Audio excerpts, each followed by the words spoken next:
Good morning, ladies and gentlemen. Welcome to the Chop Sports Daily, coming to you live from the Flipping Made Easy studio right here in Matawan, New Jersey. Beautiful Matawan, New Jersey. And I'm going to give another shout out to Matt. Well, it's not even really Matawan, but a new gym that I started attending. It's not Matawan. It's Cliffwood, which I thought was even. Is that the same thing as Cliffwood Beach? I guess. The same area? I don't know. In any event, new gym, new me, right? So I'm excited about that. Sturch and Gooch are in the house. And of course, in the house as well, Dina the Pick Bish is here. And of course, our intern Anthony back in the house as well. So we are here and we're ready to rock and roll and rage right now because there's plenty to get into, including the MLB Hall of Fame voters who have all old hacks, and they all need to give away all of their credentials and all that shit. And I'm not about to get into it yet because we will. We're going to get into that later on. I will start off by saying promote the network a little bit. Brand new podcasts are available right now. Go check out The Goddamn Jets with John Saponaro, Kim Cantoni. Oh boy, is the third host that they have. Tim. Ah, shit. That's my fault. I'm so busy. Look, he's been there for what, a week? No, he's been there for about three episodes. But in any event, Goddamn Jets, go check it out. Also, the arrival of the Jersey Boys podcast to the Chop Sports Network. I was up till about 11:30. This is what happens when you podcast with guys that are in Vegas and are in California. You got to wait for them to be done with their daily stuff. And all of a sudden, I'm just like, sure, I'll start recording at 10 o'clock at night. Why not? So I was doing that. So I didn't really get to see anything or watch anything, basically do anything as soon as I got home. I didn't really get to do anything. But you told me as soon as you walked in, did you see this? Did you see that? And I did not. But that's the Antonio Brown interview. Wonderful. It was like Antonio Brown's lawyer's interview. It's funny because he was on the fan on the way home. I listened to. Well, he's making his rounds. Obviously, look, Antonio Brown. He's the newest member of the Baltimore Ravens in his own mind. I know everybody saw the news that he said that he would like to play with Lamar. We might have touched on that. We did a little yesterday. bit. But Antonio Brown's making his rounds in the media. He did the HBO thing with Brian Gumbel, where obviously that's going to be what most people are going to see. I watched the clips. I didn't watch the actual interview. Oh, okay. So I'm going to correct you there. I'm going to watch the whole thing just for shits. Antonio Brown is basically the takeaway that I got, or the clip that I saw that I think is going to be pushed most by the media, is the $200,000 offer from the Tampa Bay Bucks after the whole incident took place. From the general manager, they said that they had it in writing twice for Antonio Brown to accept this money, go seek mental help, and don't try and spin this any other way. Now, the way that Antonio Brown camp is trying to spin this is that the Buccaneers were trying to actually paint him in a bad light and that he doesn't have mental health issues. They're not doctors. He's just misunderstood. Quoted, Antonio Brown said, like, you know, I react emotionally to things differently than most people, and they just don't understand that. I think if you're misunderstood, and we're not doctors, but if you're misunderstood because of multiple things that have happened in your NFL career, then yes, there might be something wrong. However, $200,000, I used to have to pay $25 for a copay to go see my therapist. Like, why is it $200,000 to go see a therapist?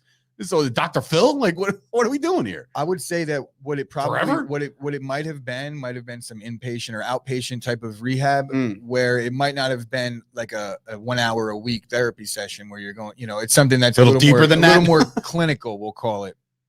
And they wanted Antonio Brown to just basically sit on the sidelines, according to him, basically sit on the sidelines and be a good boy until things played out. And ideally, I just think that. Wait, so all right, so you saw clips, right? Because my brother's coming in saying that dude was higher than the sky. He couldn't stop smiling, and he was saying the interview was tough to watch. Well, I mean, did he look wrong? Did he look off? I wouldn't say that Antonio Brown ever hasn't looked high. If he looked high yesterday, because he looked very similar to how he always looks to me. I'm not going to say he wasn't high, but you know, I might be high right now, so I'm not going to talk shit about Antonio Brown if he smokes a little weed. The ganj.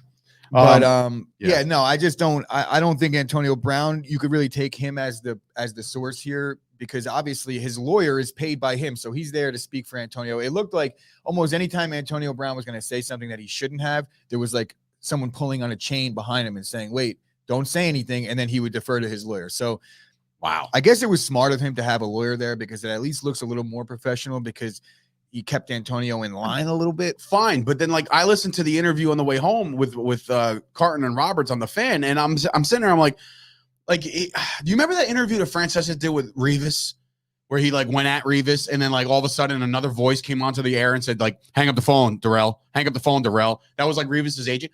Like this guy there was no Antonio Brown sighting. The guy was making his rounds saying, everybody tune into HBO. He was basically plugging the interview. But what really rubbed me the wrong way is when he said that, Carton went out and said that, like, all right, who takes their shirt off and their clothes off and you can't question their stability mentally, right? Something's obviously wrong. And the guy went off. He's like, hey, listen, he was asked to go in after a debilitating injury. Stop that nonsense, man. He ran off the goddamn field, skipped around, skipped to my Lou, my darling. Are you kidding? There's a lot that doesn't make sense. And if he had such a debilitating injury and it was hurt and the MRI and he had an MRI and there was broken bones or whatever you want to say he said he had, then where is the surgery? Where's the rehab? Where's the treatment? He didn't go into the blue tent. So you really can't take Antonio Brown's word for this. Or his lawyer. But at the end of the day, I know how NFL franchises work, and they may have realized a little sooner than most that there's something pending here, one of his episodes. And I'm imagining that there is some fault on their side as well. I just can't see that Antonio Brown just got mad at nothing out of nowhere. I think that what happened with Antonio Brown typically happens often throughout the league history. And he just isn't the guy to do that to, because he's going to fly off the handle. But I mean, I don't think Antonio Brown will be playing for the Ravens next year at the end of the I don't think Antonio Brown's going to be playing anywhere next year. And if some team is willing to take a chance on Antonio Brown after all of this, then you don't obviously care about your franchise's image. You just don't. Who was it that posted the meme? The funny ass meme with Antonio Brown, the newest Pick Bish. Oh, it was you. Dino posted it. Yeah, so she's prominent over the Chop Sports group. Yeah. So as Scoop's coming in saying, could you at least XFL say next what year. The meme was so the listeners know, because I'm going to do it no justice. Oh, no, it was basically saying like the Antonio Brown has come to terms to be the newest member of the Baltimore Ravens. However, the Baltimore Ravens have not come to terms with that, like, or something, or they didn't agree. It's like in his head, he's like, I'm a Raven, and he's like, agrees to join Ravens. However, the Baltimore Ravens have not agreed to bring in Antonio Brown. Right.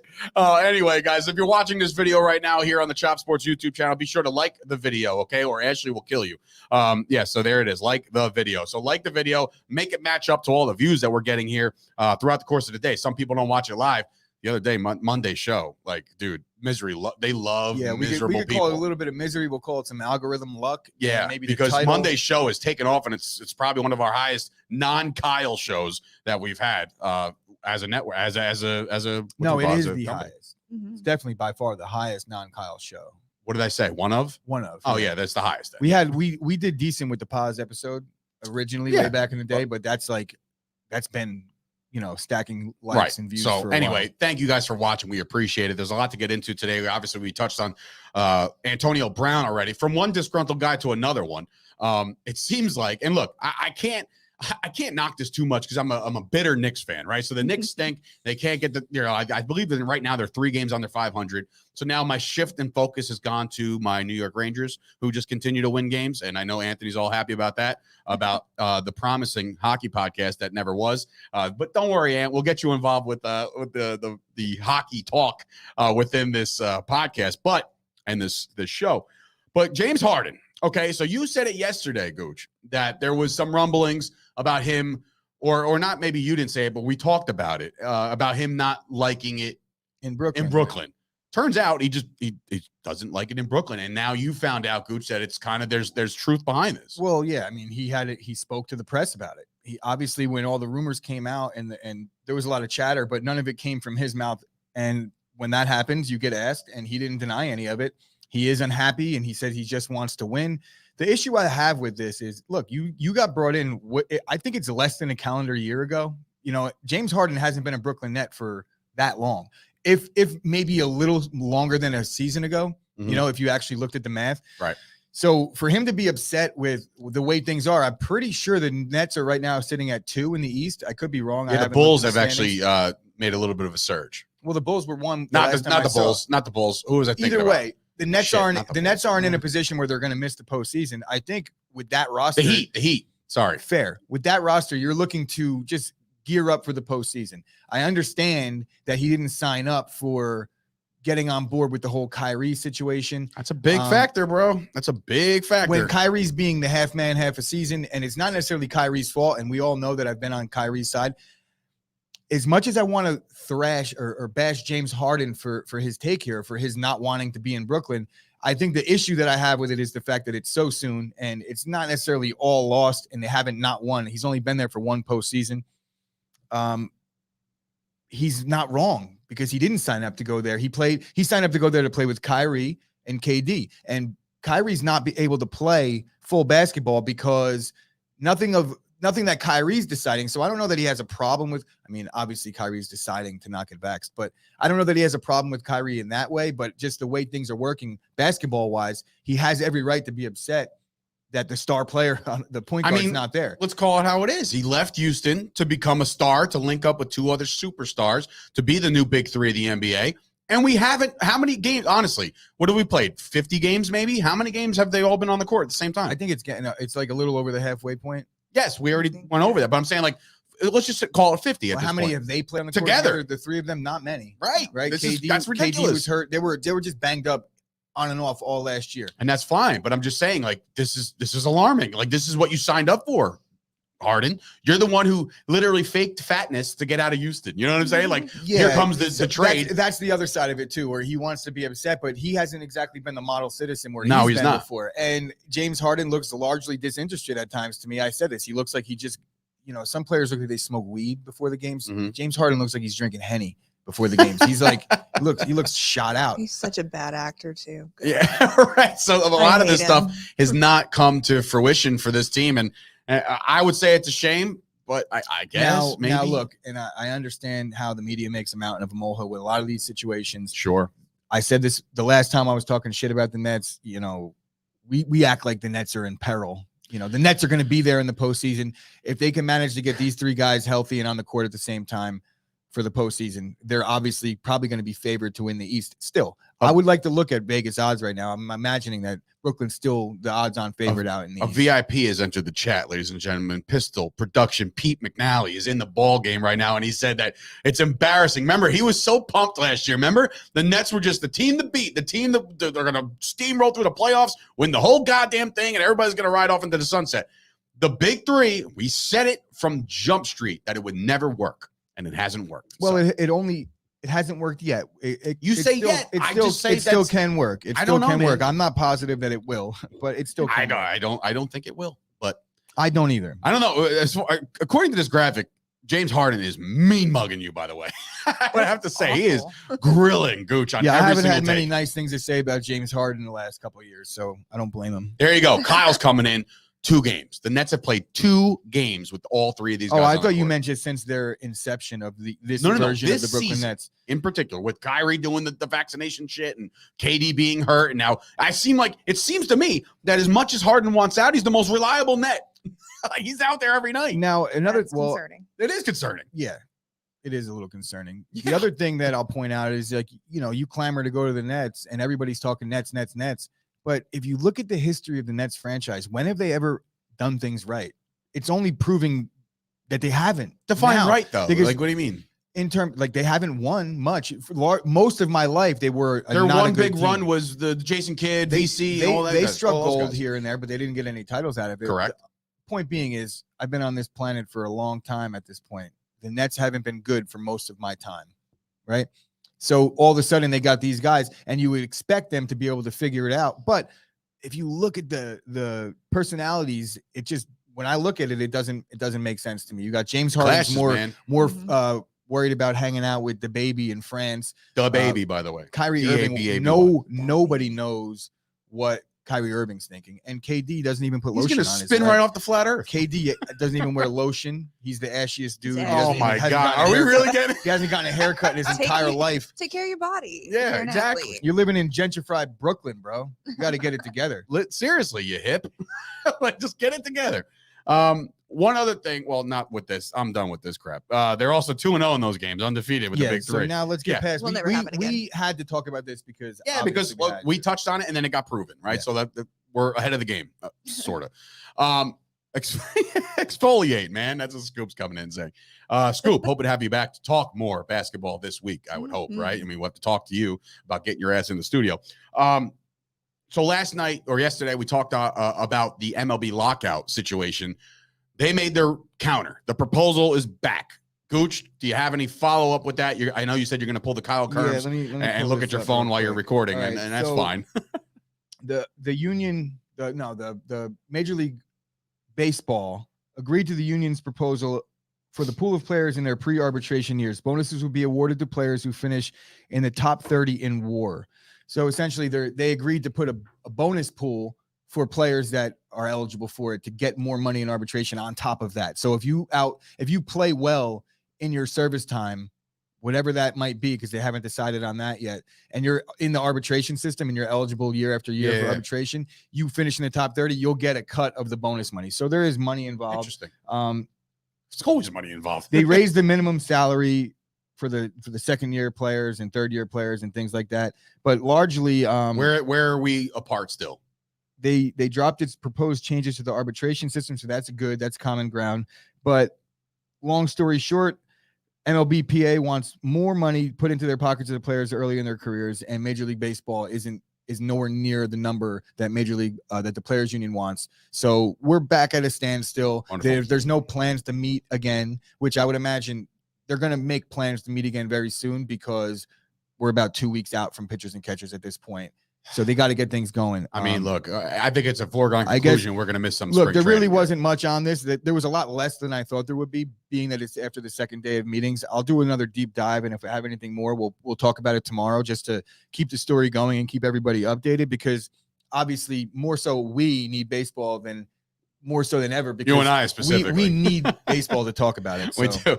But we will talk about both the NFC and the AFC championship games tomorrow. We'll cover the Bengals and the Chiefs, and we'll cover, by the way, that spread. My God. I mean, we'll make the picks on Friday, but there was a 7-point spread from what I saw yesterday. Are we just totally writing off Joe Burrow's ability to stay close? We'll talk about it. Now that you mentioned that, I know that we're not going to talk about the games now, but I did put up a poll on our YouTube, which I was kind of messing around with the YouTube yesterday. I don't know if this is new on YouTube's part, but where we have a community, I want to start incorporating a little bit so we could get a little more interaction out of our listeners. But I'm going to put up polls, and this one is very basic. What's the question that you would ask going into this weekend? Who's going to win the AFC Championship? Who's going to win the AFC Championship? So those polls are active right now on our YouTube channel. This way, we have our own version of the public. And what I'll start to do is I'll put up games of the week and games of the game of the day, and have our people vote on it, and then we'll be able to fade our own public or not. This way, it kind of gives us a little more of we'll also talk idea of where things are going. We'll talk about the 49ers taking on the Rams for the third time this year, and of course, we won't touch on the fact that Rodgers made his re-debut with the Pat McAfee show yesterday, which was great interview. Great interview. Great interview. I don't know how anybody could watch that guy speak when it's not in the media forum, and like there's he's so sitting many there talking people to his boys the way that interview was. There's so many people that look at Aaron Rodgers and they're just like rooting for him to lose, but not for the right reasons. Like if you're a Vikings, Lions, Bears fan, you hate Aaron Rodgers because he's ruined your life, right? But even if you're a Dallas Cowboys historian, like you kind of don't like the Packers because you have some kind of rivalry. And if you're a 49ers fan, if Rodgers would have dethroned that, won that game, you would hate Rodgers, right? But like the other shit, man, you got to stop. You just got to stop. The guy's the realest dude. If all the dudes are watching right now, and Dina's here, and of course there's girls that watch, Ashley's watching, but for all the dudes out there, he is like the dude's dude. And he did not sound like a guy that was done playing football. It didn't, but again, it's January, so we'll see how he feels later. And he did touch on the fact that he's meeting with Brian Gutekunst next week. So that's a far cry from what was happening one week after their season ended last year. Exactly. Kyle coming in saying, I am coming with a Velociraptor hammerlock, cannot miss. So Lean Fridays will be back on Friday for the NFL picks. We'll get into all that tomorrow, Friday. But the meat and potatoes, the biggest story of the night, happened at 6:15 last night.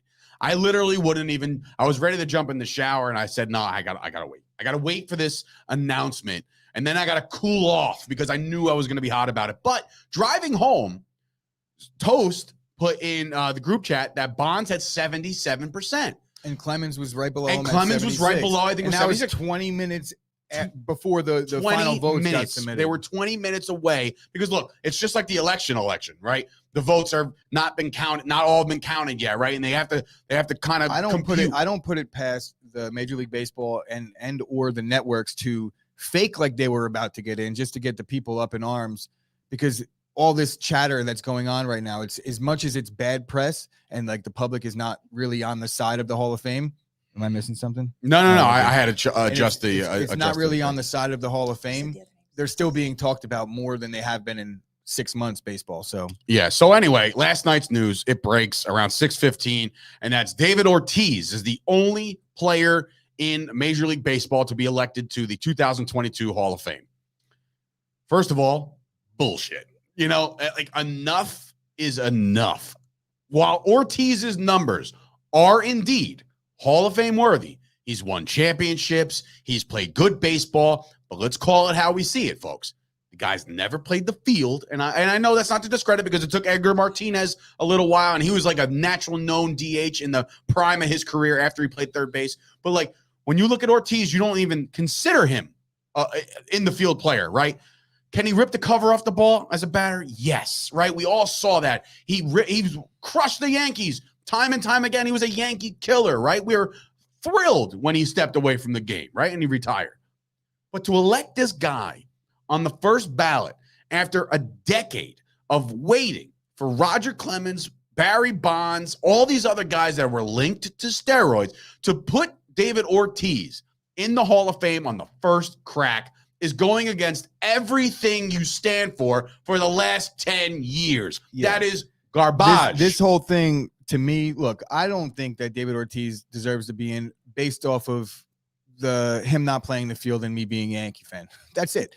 I'm looking for reasons. I'm Fine. cherry. That's my reason for shilling. At that point, I'm cherry picking. You get what I'm saying? I'm cherry picking reasons. But at the end of the day, if Edgar Martinez is in the Hall of Fame, 100% David Ortiz belongs in the Hall of Fame. Congrats to David Ortiz. He's actually one of the Red Sox that post-playing career is very likable, and that's why he's in. You got A-Rod not in. You got Bonds not on. Clemens, they're all jerk-offs. They're not in. Kurt Schilling, jerk-off, not in. Sammy Sosa, not in. That should have no bearing. It should have no bearing, but clearly it does. Now, the issue that I have here, and I guess you could just go on to the next graphic because we got two guys that I feel like, you can't tell the story of baseball for my entire life without these two guys. Roger Clemens, the most Cy Youngs of all time. Barry Bonds, the best player that any one of us that's alive right now watching this show saw play baseball. Correct. People could argue with me all you want about Hank Aaron. No, what we saw. But like other people might be watching that have saw older players. You could make the case for certain guys, but Hank Aaron took greenies during games. That's basically illegal now. So it's a banned substance. It was legal then, but guess what? There was no ban on steroids when Barry Bonds was taking them. Was he ever suspended? No. Did he ever fail a test? I don't believe he did. No positive tests. Now, I'll make the case for Barry Bonds if I had to, but I don't, right? Same with Clemens. I just made their case. Greatest hitter that anybody ever saw. You want comparable stats? Most Cy Youngs ever. No. But I will say this. If you took away every single one of Barry Bonds' home runs, right, in his entire career and made them outs, it would be still his OPS would still be higher than David Ortiz. That's not a knock on David Ortiz. That's just to point out how insanely good Barry Bonds was. He got walked with the bases loaded in the 9th inning by Buck Showalter. By the new Mets manager. Not some guy that doesn't know what he's doing. By Buck Showalter in the prime of his managing career. So yeah, Buck Showalter walked Barry Bonds with the bases loaded. Now I want to go on my little mini rant about these Major League Baseball voters and the Writers Association. You got a group of guys that are either really old and they need to quite literally, and I don't mean this morbidly, but die off so that we could get this voting process fixed more so than it is now. But I still have issues with the young writers, which I'll get to in a minute.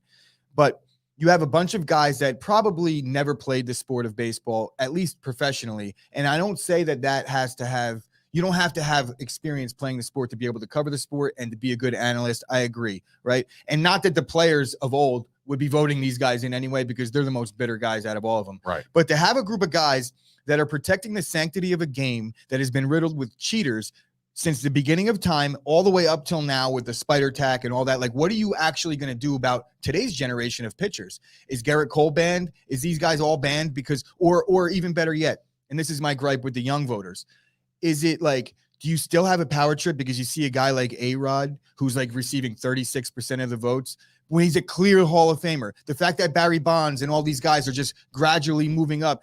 But then you see guys like Torrey Hunter with 21 votes, Mark Burley with 23 votes, Early was eligible already? Bobby Abreu Jesus with Christ. 34 votes, Jimmy Rollins 37 votes, and one more with Sammy Sosa 73 votes. So I guess he deserves some votes. But you have guys that are just giving away votes to guys that they know aren't Hall of Famers. Why are you wasting your vote? It doesn't make sense. If you think A-Rod's a Hall of Famer and you're going to say to yourself, you know what, I think A-Rod's going to get in, but I'm going to wait a couple years before I give my vote, then you're still on a power trip, the same as the old guys are to me. Like, if you believe as a guy as a Hall of Famer, like David Ortiz, you might think he is. You're not supposed to be like, oh, I don't believe he's a first ballot Hall. Is he a Hall of Famer? And you're voting on the ballot? You punch it. Is there 5 guys that you would put in the Hall of Fame before him? Then you leave him off. But if you look at him as a Hall of Famer and it's the first time on the ballot, then you're obligated to vote for him. In my opinion, you can't waste a vote on Mark Burley. I'm sorry, it just doesn't add up to me. Tim Lincecum got votes. You know, like there's guys that got He's a playoff guy, but that's really it. I'm not AJ comparable to the rest. AJ Pierzynski got a vote. That's a little crazy. You get my point. I know I have something else and I don't want to miss it. What else do I got? That was very well put because it is true. Like, if you have one more thing. All right, go ahead. Light bulb.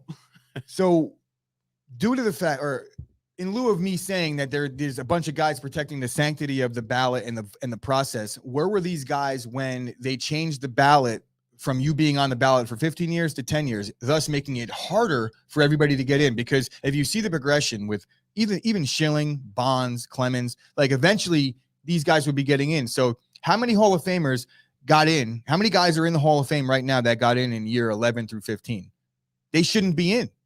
If the guys now can't be in after years 11 through 15, it just changes the entire process. So where was the protection of the sanctity of the process when they made that move? I'm curious. I don't know the answer. I'm sure nobody does. But what I don't understand is there's a lot of guys that came onto the Chop Sports Facebook group yesterday while we were talking about this because, again, it happened at 6:15 at night. So we're all just kind of chiming in from like 6 to literally this morning. I like a bunch of guys posted more shit this morning. So obviously big, heavily debated thing. But my thing is this. Why is it okay for these guys, like the guys that are commenting, saying like, well, they'll get in because of the next thing, or what was it, the committee or whatever the hell they were talking about? Like, that shouldn't be a thing. But are you sure they will? I don't know. I think the Veterans Committee might be harder to get in with the steroids thing because of the fact that it's a group of players that are still bitter about the fact that the players now are making a ton more money, and then they were doing steroids and breaking records and things like that. Like older players, they might be the ones that have the case why they could be bitter, but they're not realizing that all those guys were cheating too. You know, like you played in an era where guys were cheating. Guys were doing cocaine in the bullpen and smoking cigarettes and shit. Shout out to the 86 Mets. But like that's true though. You know, like that's absolutely 1000% accurate. Everything you said, spot on, right? But like, what's the solve? Like, what's next for baseball? Like, have they lost all credibility whatsoever? What is next? I told you what the solve is. It's quite literally the only solve to this problem is they have to die. And I don't mean that morbidly. I mean, like, no. You mean that morbidly because they're not going to take their vote away until they're dead. I equate these two, like the voting process, and I'm not going to get political here, but it's like Nancy Pelosi and Mitch McConnell, where they just been there forever, and they're archaic policies, and they're disconnected with what's actually happening right now. Yeah. They're out of touch, and a lot of these Major League Baseball writers protecting the sanctity of America's game, they don't realize that there is no sanctity. It's a competitive field where guys are trying to get an edge. That's been the way it's been since day one. I'm pretty sure Mike Francesa still has a vote, right? Case in point. And I know for a fact he doesn't like Alex Rodriguez. And honestly, so that means he'll never get a Hall of Fame vote from Mike Francesa because of a personal grudge. That's bullshit. But here's the thing. You can't turn this over to the fan votes because then all these wacky random guys will get fan votes is a joke. But I'm saying, what's the solve? And it's not even the guys are going to die off. A-Rod wouldn't get in anyway. He's the most hated player in history. What I'm saying is, like you even said, there was a big point to that. Even the younger writers out there and the younger voters, right, that they're screwing this up too. So how do you solve that? They're not going to die for 50 years. It's not all of them. I know because there was a guy that even posted. You said it yesterday. One of the better tweets that I read was one of the guys who had a vote said, you know what, take the votes away from us because we suck at this. Like we got to get this stripped. Right, strip us of our vote because we can't do this. You did tell me that one Clemens came out and said that he's good, right? Like he don't give a shit. But it's like I feel like the fans and the media members, might care a little bit more than Bonds and Clemens and because they made their money. They're good. I mean, taking the high road, I think everybody saw how corny Curt Schilling looked last year when he didn't get in and he threw a hissy fit. So, he's a bitch. So that's why I'm not here caping up for Curt Schilling in any way, shape, or form. And I'm not even caping up for Roger Clemens because if I'm being honest, I don't really like Roger Clemens either. I do like Barry Bonds. I always liked Barry Bonds. I had moments where I really liked Roger Clemens, but at the end of the day, I thought Roger Clemens was a piece of shit. So I don't really like the guy. But what's he going to say? I think he took the high road, and clearly Roger Clemens wants to be in the Hall of Fame. But I will say this, Roger Clemens did thank the voters that looked at the facts. So Roger Clemens is going to die on that hill. Right. He did not do steroids. He wasn't the point. That was Rafael Palmeiro. He was the point. He was the I did not do sticking to it. Yeah, blah blah blah. But so anyway, so it's funny.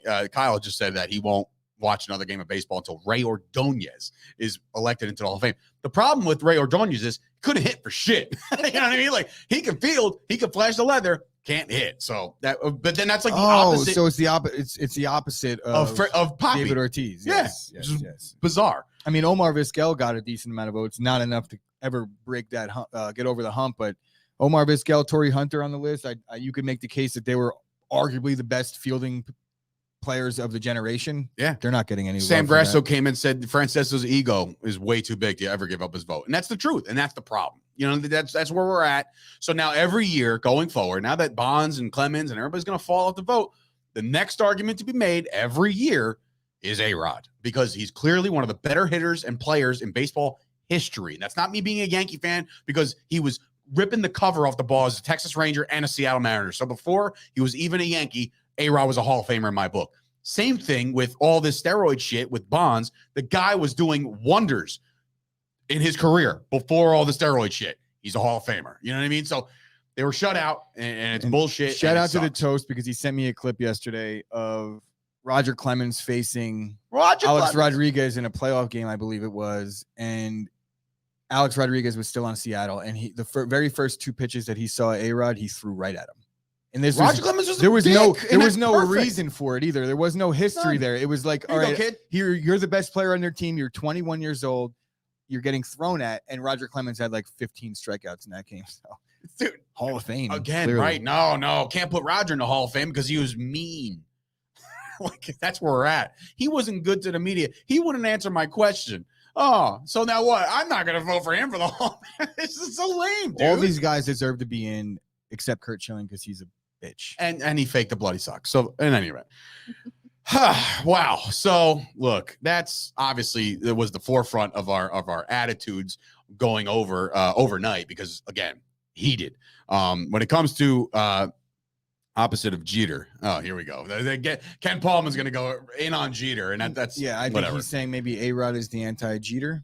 Possibly, I don't know. Either way, I mean, that's fine. People have their gripes. Same thing. With Jeff Jeter. Kent. I mean, nobody talks about Jeff Kent.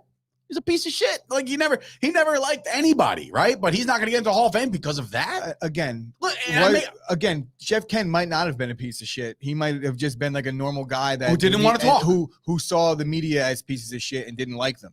Because the media, I would wager that the media is mostly wrong in all these situations, just judging by how things are going now. A-Rod juicing since high school, according to Ken Palman. Shut up. Cares? Yeah, really. Who cares? So is Ortiz.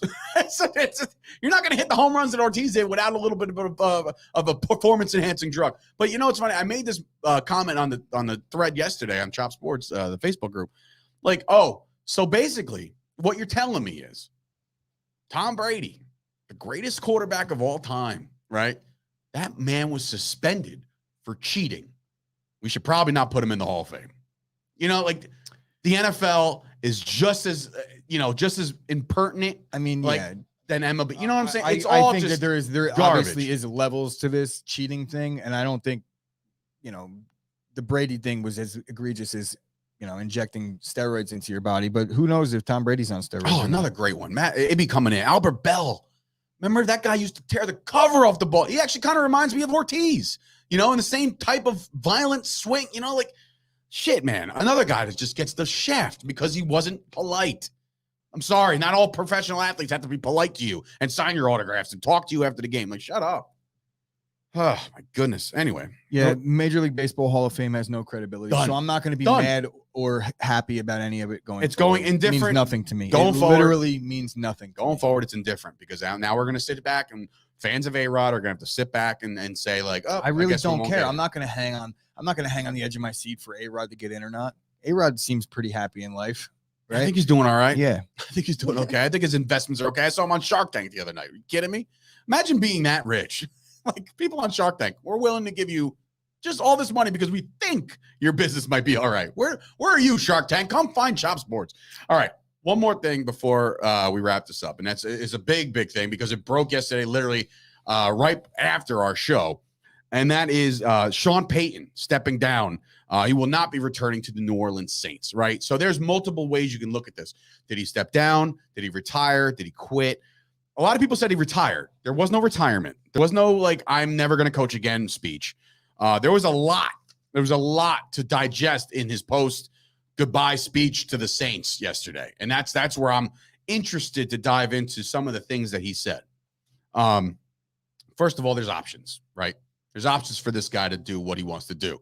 There's rumors that Troy Aikman might actually leave Joe Buck and go to Amazon to work with potentially Al Michaels as the Amazon crew for Thursday Night Football, right? So that could be a thing, meaning that opens up a spot next to Joe Buck, meaning Sean Payton might get a boatload of money to go join Joe Buck, right? And who knows what that could be? It can't be any worse than what Aikman and Buck brought, you know what I mean? So Sean Payton knows the game. I would say it might be better. I think, He might be. I think I've come around a little bit on Joe Buck. Since Me I've talked too. about this, where Me like too. since I've been doing podcasting on a daily basis, I start to understand how hard it is to just talk. And when you start critiquing these guys for what they're saying and understand that it's their job to literally talk, it's hard. So Joe Buck is good at what he does. Troy Aikman, however, I don't believe Troy Aikman's that good at what he does. I think that we'll be in for a treat with Sean Payton, hopefully, and I hope that is what happens. Well, because- there's options. Now he is officially under contract with the New Orleans Saints through 2023. So this year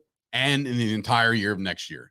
So if you want him to coach your team, the Saints are going to fleece you. The Saints are going to try to get some compensation for him. So the team that was immediately linked to Sean Payton is my Dallas Cowboys. And that is an actual thing. It has legs. It had legs. According to Mike Florio, which again, take it with a grain of salt, because I think Florio just likes to hear himself talk and likes people to read his own shit, no matter how credible he thinks he might be for Pro Football Talk, right?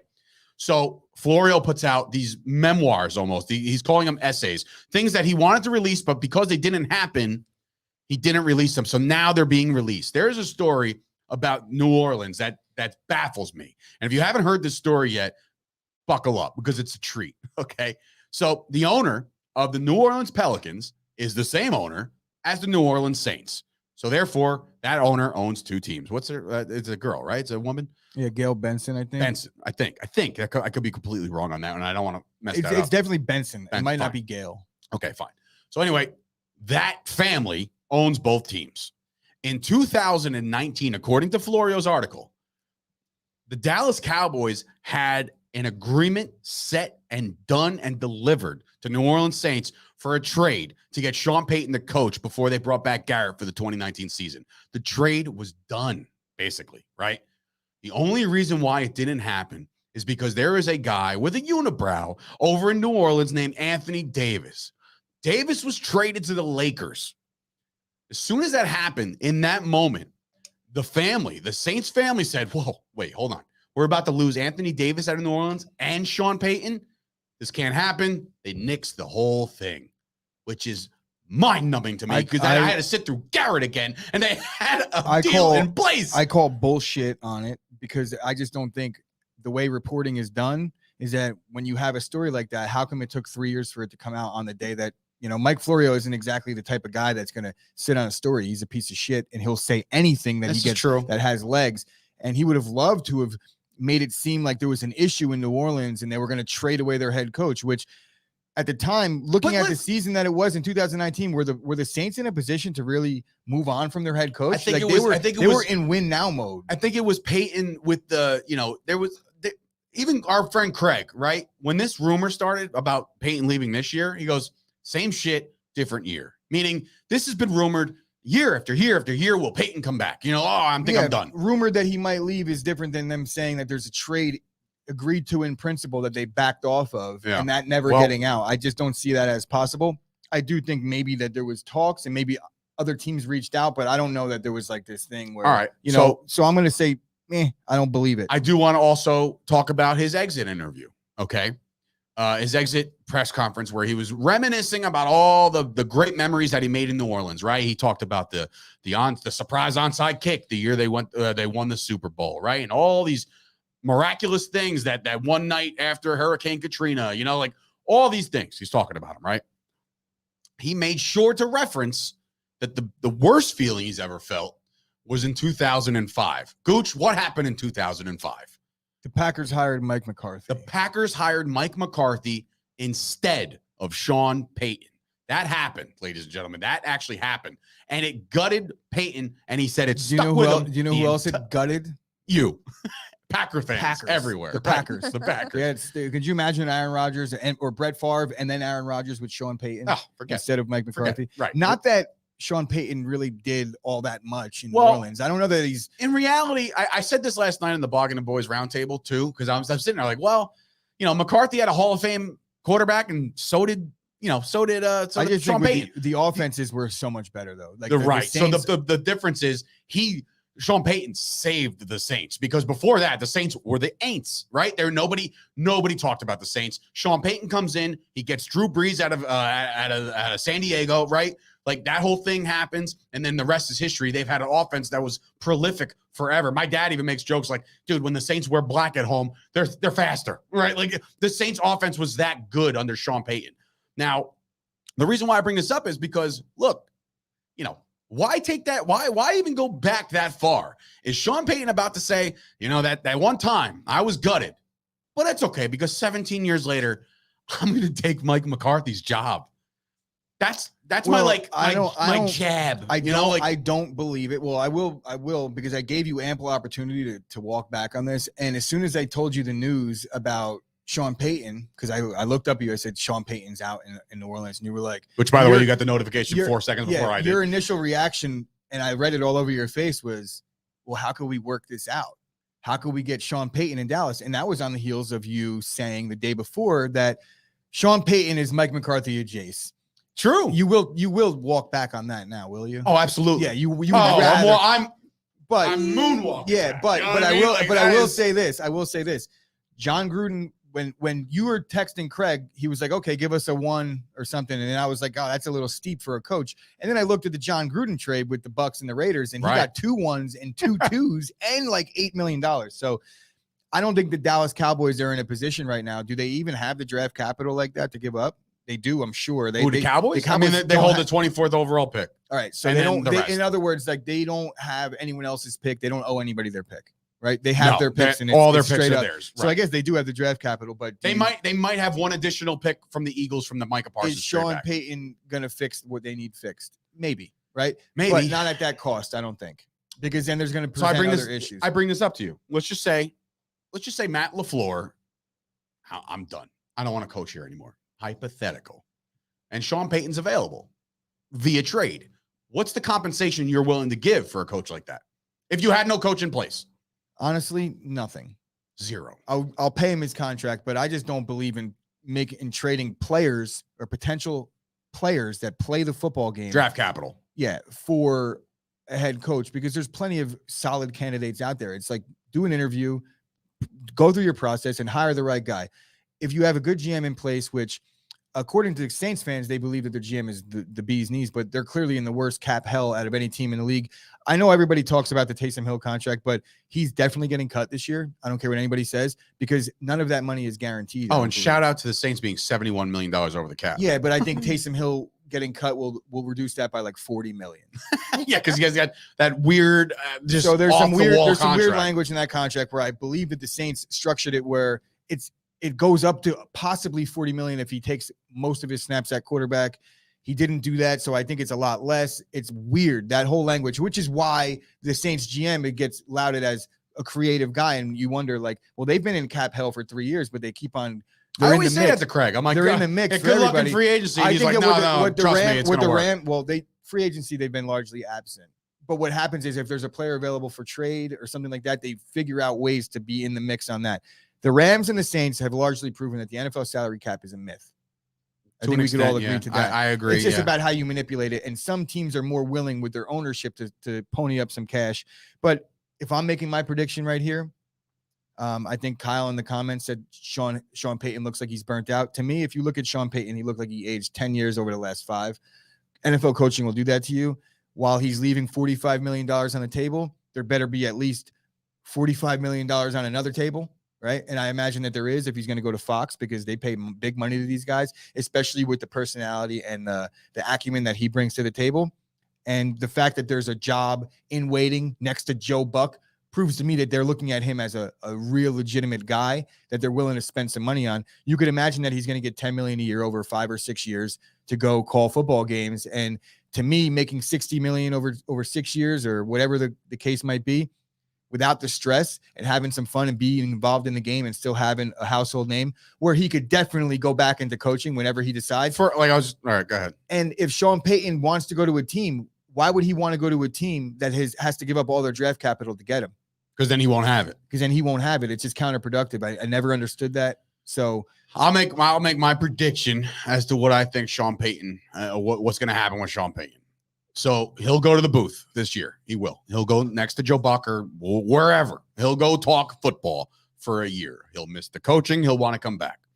The Dallas Cowboys will have Mike McCarthy, and they will have Kellen Moore. Okay, because Kellen Moore apparently has fallen out of favor with every single opportunity that's out there. Rightfully so, because of what we saw in the last couple and he weeks. Probably did shitty interviews too. Possibly. And he's young. Like somebody who's been in football for 20 years is going to do a better interview than somebody that's been in football for 5, right? That's just math, right?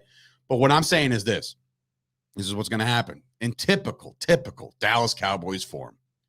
The Dallas Cowboys next year are going to go into the season with obviously a new DC because Dan Quinn's either going to be a Bear or a Bronco. That's going to happen. Right? We're going to lose Dan Quinn. That sucks, right? And we'll get maybe we'll get Mike Zimmer. Who knows? Fangio. I don't know. Who cares? We'll figure that out. Here's the prediction. The Dallas Cowboys get off to a very, very, very piss poor start next year.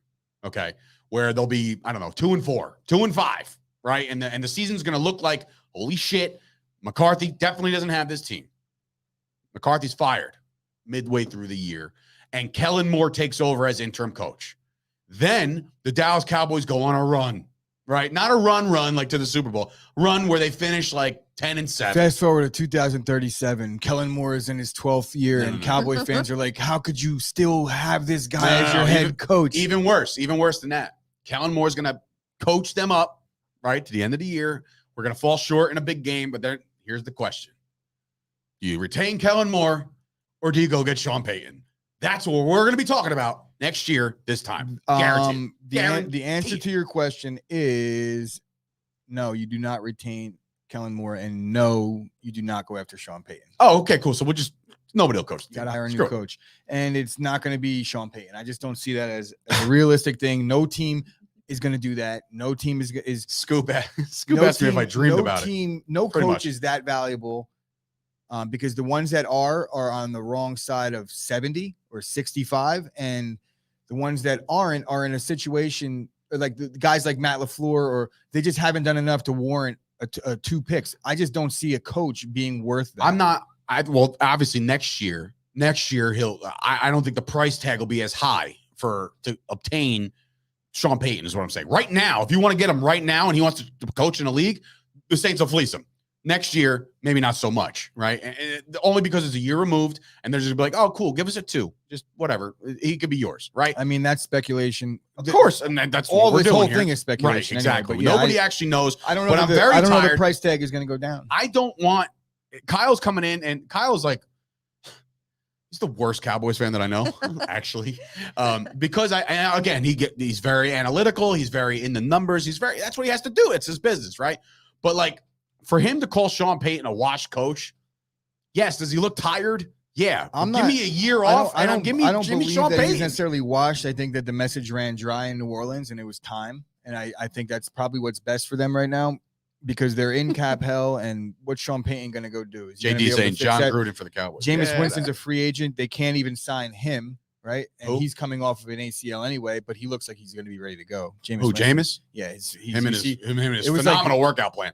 well, I mean, know, it was but like it's just 3 so weeks, comical. 3 weeks removed from ACL surgery, and this guy's doing legitimate lateral Correct. movement drills. That's speaks to his work ethic. So more people should maybe do these things. And to Kyle's point, saying, you know, what has he done? Like, yes, the NFL is a very "what have you done for me lately" business, and I totally understand that, which is why I'm so fast to say bye, Mike McCarthy. If you lost the locker room, I think case in point is you saw John Gruden get $100 million contract from the Raiders. well, And he also hasn't is a done racist. but he also hasn't done anything lately. But that's still, you know, there's these owners. You have to think these owners, they're not really that smart. They're the same age of the people that just didn't vote in Barry Bond. You know, like these guys are a little different too, the way they think. So, you know, unless you have some forward-thinking things happening in your building, you're not making the right decisions. And clearly a lot of teams are inept at making decisions. But what I'm saying is to Kyle's point, the "what have you done for me lately" type business, and he says that the Saints haven't done much in the last 2 years. Well, let me remind you something, Kyle, and anybody else who thinks that the Saints all of a sudden are just washed team, right? There was a guy that entered your division 2 years ago that changed the game for the entire NFC South, and that was a guy named Tom Brady. So that's what happened. The Tampa Bay Bucks got good. I also think Real the good. Saints are 4-0 against Tampa Bay But I'm saying in the in regular general, season. in general. 0-1 in the playoffs, but 4-0 in the regular season. And yeah, Drew Brees held that team hostage last year. The Taysom Hill experiment, I don't know what the fuck that was. I guess that's on Sean Payton partially. Yeah, because he partially wanted him. GM. That was his guy. But at the end of the day, you know, Taysom Hill was in camp and you're paying him all that money, and then you got Jameis Winston and he gets the job. And I think that was the right move because you kind of saw Jameis Winston was the better player. He gave them a chance. I think they're a clear playoff team if Jameis Winston doesn't get hurt. I will say that on record. But you know, right now, as you look forward with the Saints, they're $70 million in cap hell, and they don't have a legitimate quarterback on the roster. So Sean Payton's looking at it, and he's like, "Yeah, no, I'm out." Somebody Doesn't mean must that have he's not a said good something coach. about Matt Campbell because now they're firing back Kyle Toast and Grasso. Everybody's all over Matt Campbell to be, I guess, the next head coach of the Cowboys too. I don't know. I didn't see it. Sometimes these comments come flying in and you just miss a couple. But I think is. they're talking about the guy from Iowa State. Yes. Yeah, not. Which And Toast made a phenomenally funny thing. He's like, now he's going to go lead the Cowboys. Are you talking Dallas or Oklahoma State? You know what I'm saying? Like, he's not ready. But the coaching search, obviously, look, the Dallas Cowboys don't need a coach right now. Technically, yes, by rule. Yeah, I think they need a coach. But, like, the position has been filled. You know what I mean? Like, there's somebody in that seat.